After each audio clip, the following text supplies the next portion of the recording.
Uşaqlar, bugünkü dərsimiz bir əsaslı karbon turşularıdır. Karbon turşularında funksional qrup, baxın, belə bir qrup yazırıq.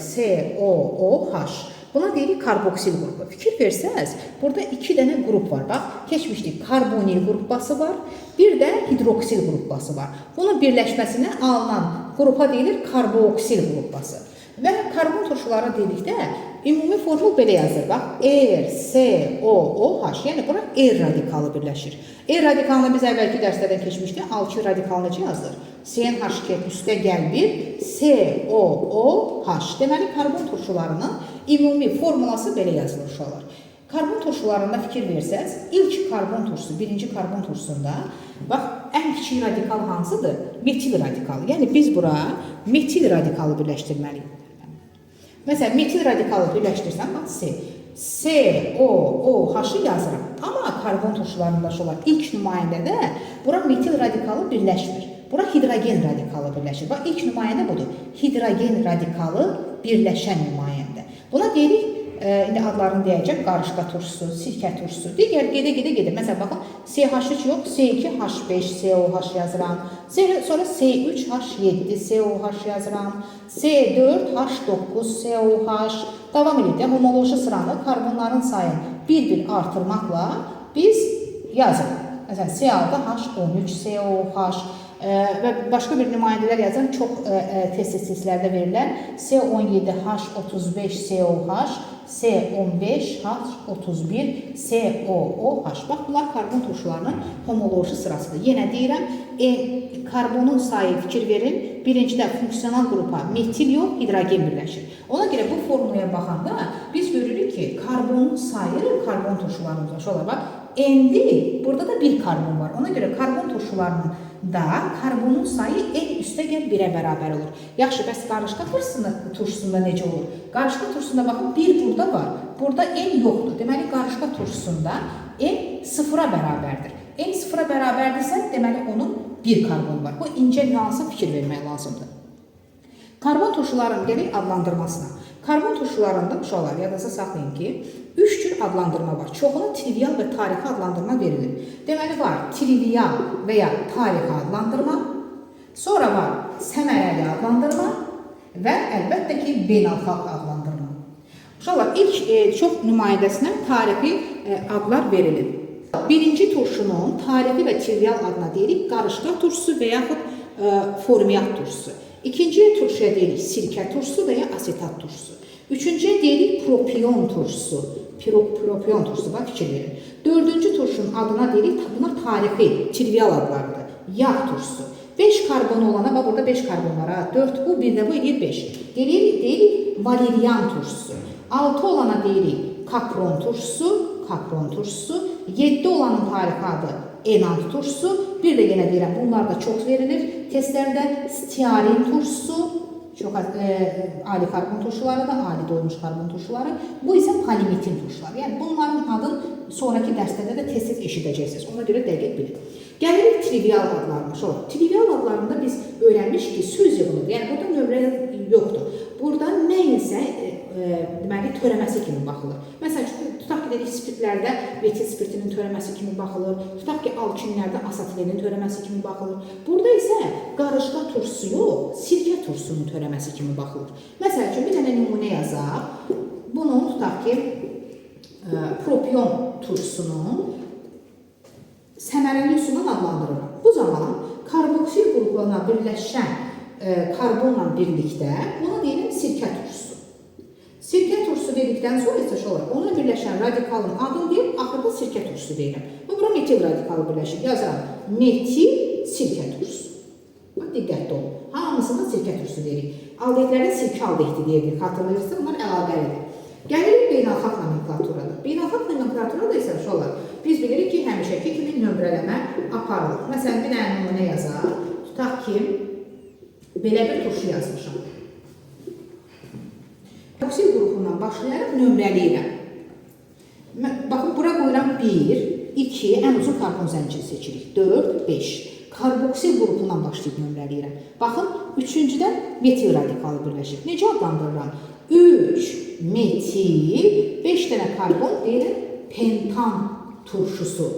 Bunlarda son şəkilçi aldehidlərdə olduğu kimi al, spirtlərdəki ol, ketonlarda on şəkilçi deyil. Elə deyirəm pentan turşusu. Əgər mən eyni bunu bax, tarixi üsulla adlandırsaq və eyni maddəni yenə çəkmişəm. Tarixi üsulla adlandıranda bunu biz aldehidlərdə də dedik ki, tarixi üsulla adlandıranda alfa, beta, gamma kimi hərflərdən istifadə olunur və karboksil qrupunun karbonu alfa qoyulmur. Funksional qrupun yanından başlamalıdır. Alfa, beta, gamma, eta kimi gedir. Baxın, betaya metil birləşir. Yazıram. Beta metil, amma bunu tarixi adını deməliyəm artıq. Mən buna pentan turşusu deyə bilmərəm. 5 karbonu olan turşunun tarixi adını yazmışdır. Buna deyilir valerian turşusu. Bu oldu bunların karbon turşularının adlandırılması. Uşaqlar, karbon turşularının gəlin hibrid, qeyri-hibrid orbitallarına baxaq, sonra orada baxaq polyar və qeyri-polyar rabitələrə diqqətlə fikir verin. Uşaqlar, məsəl üçün bir nümunə üstündə göstərək, sonra sirkət turşusu üzərində bunu sizə göstərək. OH. Deməli, hibrid orbital deyəndə biz dedik ki, hibrid orbital ancaq karbona aydınlaşır. Qeyri-hibridlər, oksigen, hidrogenlər, halogenlər, bunlar hamısı qeyri-hibridlərdir. Karbonda da qeyri-hibridlər var. Dedik ki, sp3 hibrid vəziyyətində olan karbonların qeyri-hibridi yoxdur. sp2-də bir sp2 karbonun bir qeyri-hibridi var. sp-də bir sp karbonun iki qeyri-hibridi var. İndi fikir versək görürük ki, biz doymuş karbon turşularında görürük ki, buradakı karbonda iki qat rabitə var. Deməli, bunun hibridləşməsi sp2-dir. Qalan bu hissədə, bax, iki doymuş aldehidlərdən danışırıq. İki qat rabitə yoxdur. Ona görə buradakı karbonların hamısının hibridləşmə forması sp3-dür. Deməli, bu tərəf sp3-dür. sp3 necədir? Hibrid. Bir sp3-ə neçə hibrid orbital var? 3, bu da 1. Eləyir 4. Deməli, buradakı n sayda karbonun 4n qədər hibrid orbital var. Yazıram. 4n. Axı, burada bir dənə karbon var. Bu da sp2 formasındadır. Bir sp2-nin 1s2p. 3 hibrid orbital var. Deməli, hibrid orbitallar karbon turşularında 4-ün üstə gəl 3 düsturu ilə hesablanır. Gələk qeyri-hibrid orbitallara. Qeyri-hibrid orbitallar yenə deyirəm. Baxın, karbonlarda ola bilən sp2 olanlarda, sp olanlarda. Hər hidrogen sayı qədər qeyri-hibrid verir. Bir oksigen 2 qeyri-hibrid verir. Bir halogen 1 qeyri-hibrid verir. İndi biz maddəmizi baxırıq. Görürük ki, burada qeyri-hibrid deyəndə bu tərəfdə hamısı sp3-dür. sp3-ün qeyri-hibridi yoxdur. Amma istənilən karbon turşusunun, doymuş karbon turşusunun bir karbonu sp2-dir. Bir sp2-də də bir qeyri-hibrid var. Deməli, karbondan mən necə götürürəm? 1. Sonra dedik ki, hidrogen nə qədər hidrogen varsa o qədər qeyri-hibrid deməkdir. Fikir verin bu hissəyə. Hidrogen sayına baxaq. 2n üstə gəl 1. Deməli, 2n üstə gəl 1 də bu hidrogen sayını götürdüm. Gəlirəm bu hissəyə. Qeyri-hibrid. Hidrogeni bu hidrogeni əlavə eləyiş olar. 2n üstə gəl 1. Bu hidrogeni götürəndə bütün hidrogenlər edir 2n üstə gəl 2. Və dedim ki, bir oksigen 2 qeyri-hibriddir. Bizdə də 2 oksigen var. Biri 2 8-i neçə eləyəcək? 4. Oksigende qeyri-hibrid neçə elədi? Üstə gəl 4. İndi bunu hesablayaq. 2n 4 ilə 2, 6, bu da bir 7. Neçə elədi? 2n üstə gəl 7. Deməli, qeyri-hibrid orbitallar doymuş karbon turşularında 2n üstə gəl 7-dir. Gəlin qeyri-polyar rabitəyə. Bura diqqətlə fikirləmək lazımmış olur. Qeyri-polyar rabitə karbohidrogenlərdə də öyrəndik, digərlərdə də öyrəndik. Karbon-karbon arasında baş verir. Burada incə bir nüans var. Baxın, burada karbonun sayı n üstə gəl 1-dir. Karbonun sayı bu formula görə n üstə gəl 1-dir. Biz də dedik ki, n sayda karbon arasında n çıx bir qədər rabitə olur.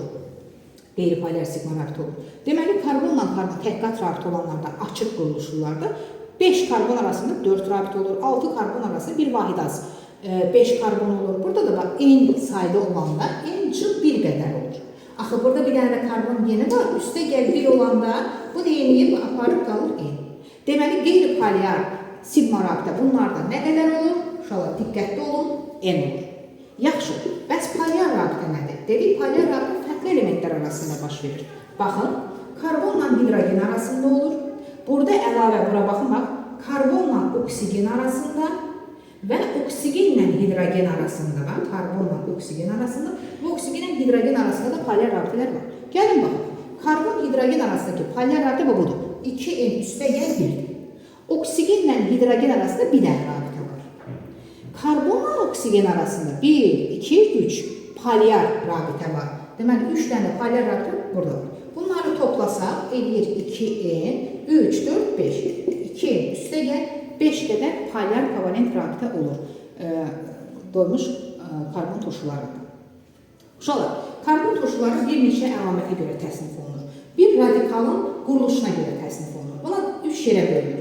Doymuş karbon turşuları, yəni odur ki, bunu indi keçdiyimiz bax, radikal hissəsində hamısı doymuş olsun. Doymamış karbon turşuları. Doymamış karbon turşuları acı mövzu şəklində keçilir. Yəni bunun radikal hissəsində bu RCOH yazırıq. Bax, radikal hissəsində 2 qat rabitələr, 3 qat rabitə olan, yəni pir rabitə olan karbon turşularına aiddir. Bir də bax, aromatik karbon turşuları. Aromatik karbon turşuları odur ki, burada aromatik halqa olsun. Aromatik, baxın.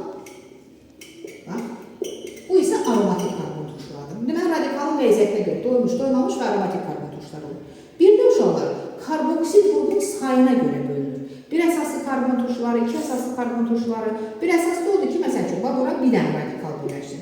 2 əsaslı karbon turşusu odur ki, bax, 2 dənə karboksil qrup bası birləşsin. Yəni, əsaslılıq yadınızda saxlayın. Qeyri-üzvü turşulardan fərqli olaraq bütün hidrogenlərin sayı ilə müəyyən olunmur. Funksional qrupdakı qrupun sayı ilə müəyyən olunur. Çünki funksional qrupdakı hidrogen daha mütərrikdir, o metalla əvəz oluna bilir. O isə digər karbon turşuları onlarda keçəcəyik. Uşaqlar, karbon turşularında izomerliyə baxdıqda bunlarda həm siniflər arası, həm də siniflər daxili izomerlik var. Deməli, siniflər arası dedikdə karbon turşuları eyni sayda karbonu olan mürəkkəb efirlərlə siniflər arası izomerdir. Məsəl üçün, tutaq ki, yazaq sirkə turşusu var, sirkə turşusunu yazdım. Sirkə turşusunun siniflər arası izomeri keçəcəyi mürəkkəb efir, məsələn, qarışqa turşusunun metil efiridir, metil formulardır. Fikir versəz, ayrı-ayrı siniflərdir, amma ikisinin də kəmiyyət və keyfiyyət tərkibləri və emirləri eynidir. Deməli, birinci qarışqa turşusu gəlir ki, onun siniflər arası izomeri yoxdur. Sirkə turşusundan başlayaraq eyni sayda karbon olan mürəkkəb efirlərinin siniflər arası izomerdir. Sinif daxili izomerliklərindən müşahidə olunur. Bunlarda quruluş izomerlikləri ola bilər. Məsəl üçün, tutaq ki, yazıram, baxın, butan turşusu yazıram. Baxın, bir də belə yaza bilərəm, baxın. Bax, şarxa çıxartdım. Burada mən neylədim? Karbon zəncirinin quruluşunu dəyişdim. Yəni, quruluş izomerliyi yazdım. Bunlarda həm elə deyirəm, sinif daxili, həm də siniflər arası izomerlik var. Gələk fiziki xassələrdən. Şola, yadınıza saxlayaq. İlk turşu olan qarışqa turşusu və sirkə turşusu, ümumiyyətlə yadınıza saxlayın ki, bu üzvü turşular zəif turşulardır, qüvvətli turşular deyil. İçlərində desək ki, hansı daha qüvvətlidir? Bir əsaslı karbon turşuları içərisində ən qüvvətli, içlərində qüvvətli turşu qarışqa turşusudur. Sonra gəlir sirkə turşusu, sonra gəlir propion turşusu. Aşağıya doğru getdikcə homoloji sıra boyunca bunların qüvvətliliyi azalır. Qarışqa turşusu və sirkə turşusu suda yaxşı həll olur. Yəni, suda yaxşı həll olur. Amma aşağıya doğru getdikcə suda həll olma azalır. Bunlarda C1-dən C8-ə kimi olan turşular maye haldadır. C9-dan başlayaraq bunlar isə bərk haldadır. Burada bir şey fikir verir. Aşağıya doğru getdikcə, bax, 8 mayedir, 8-dən sonra gəlir 9-cu bərk halda olan turşu. Bunların qaynama temperaturu get-gedə artır. Amma sıxlıq azalır. Buna fikir verir. Bir də biz spirtlərdə dedik ki, spirtlərdə qaynama temperaturu yüksək olur, bunların hidrogen rabitəsi olur. Sonra gəldik, indi karbon turşularına keçəndə, karbon turşularında olur. Yenə hidrogen rabitəsi var. Amma bunların hidrogen rabitəsi 2 dənə, molekulun daxil 2 dənə hidrogen rabitəsi əmələ gətirir. Ona görə bunlarda hidrogen rabitəsi çox olduğuna görə bunların qaynama və ərimə temperaturu spirtlərə baxanda daha yüksək olur.